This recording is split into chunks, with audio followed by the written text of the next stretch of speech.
चलो ठीक है। जी सोनाली, सबसे पहले हम फिल्म के टाइटल के बारे में बात करना चाहेंगे। जब फर्स्ट नरेशन दिया था, टाइटल के बारे में बताया था, आपका फर्स्ट रिएक्शन क्या था? स्ट्रेंजर के बारे में बताइए।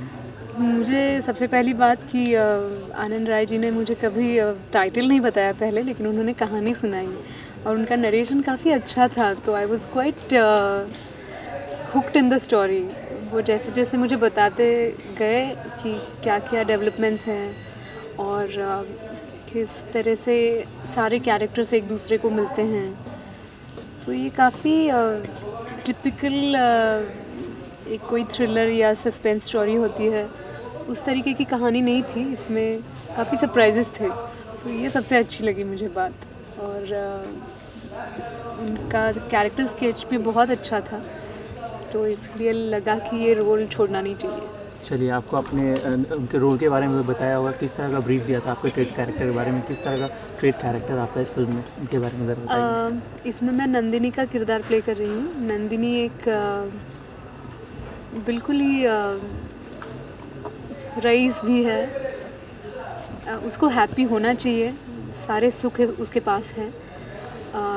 She has a lovely family, handsome husband, लेकिन किसी चीज़ के लिए नंदिनी हमेशा नाराज़ है, या हम कह सकते हैं कि उसे हमेशा वो कमी महसूस होती है।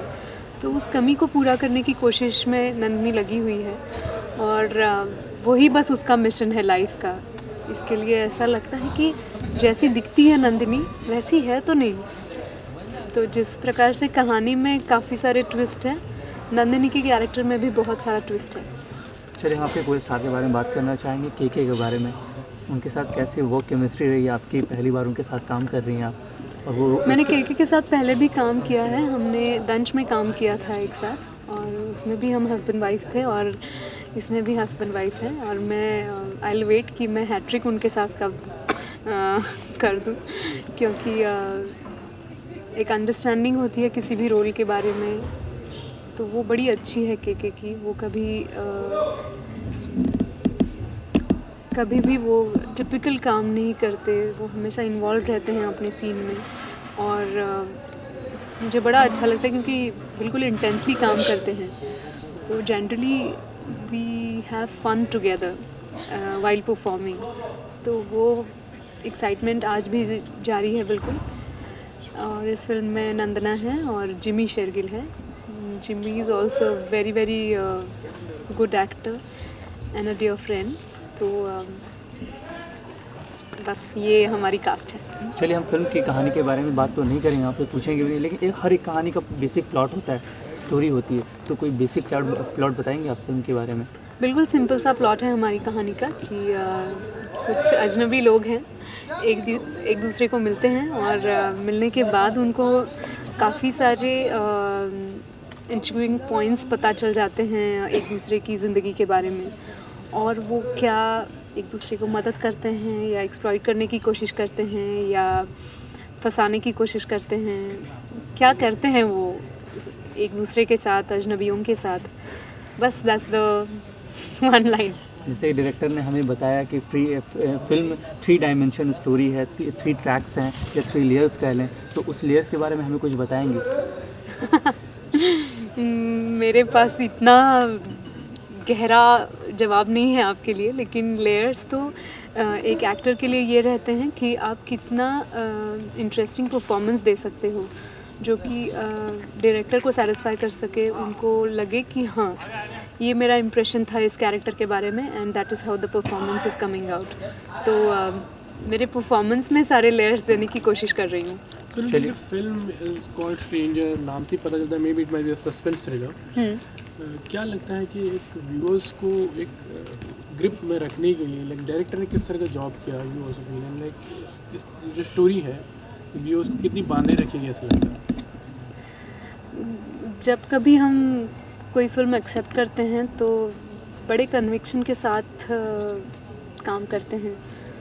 तो इस कहानी में मुझे लगता है कि हमारे डायरेक्टर साहब ने कहानी पे काफ़ी सारा भरोसा रखा है, और एक्टर्स पे भी बहुत सारी जिम्मेदारी है, क्योंकि उन्होंने सिर्फ कहानी नहीं बताई है, उन्होंने हमें ये बताया था कि हम कैरेक्टर्स को भी आगे लेके जा रहे हैं। ये नहीं है कि बस ये कहानी है और आप लाइंस पढ़ के सीन कर दो। काफ़ी सारा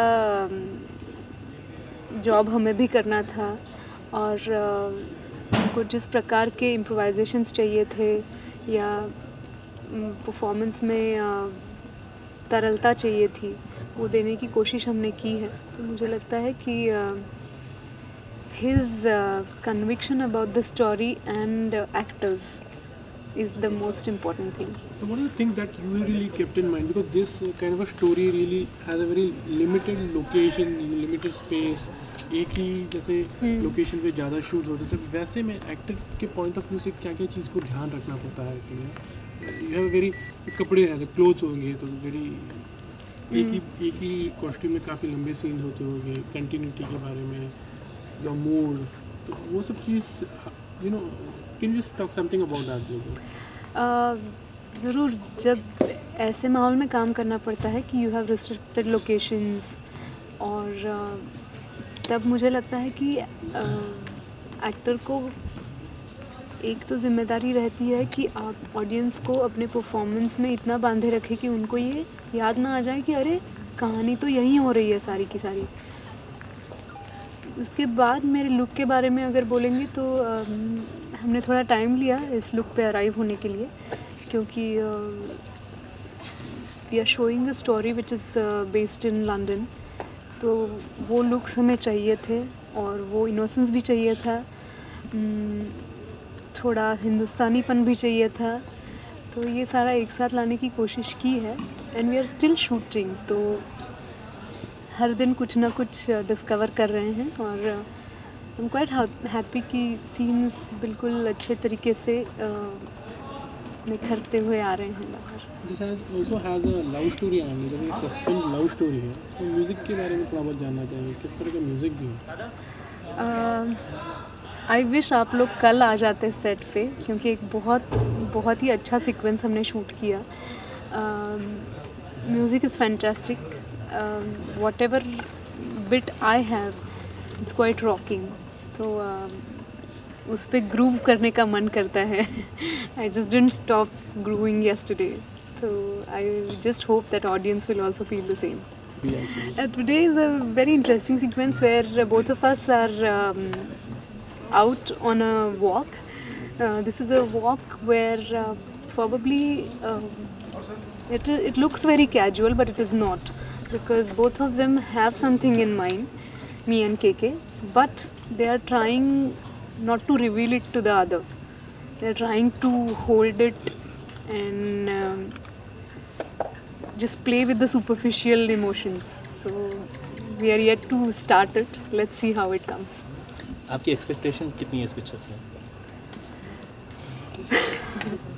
जितनी हमेशा होती है हर एक फिल्म से, क्योंकि जब कोई भी फिल्म हम साइन करते हैं तो ऐसा लगता है कि ये फिल्म,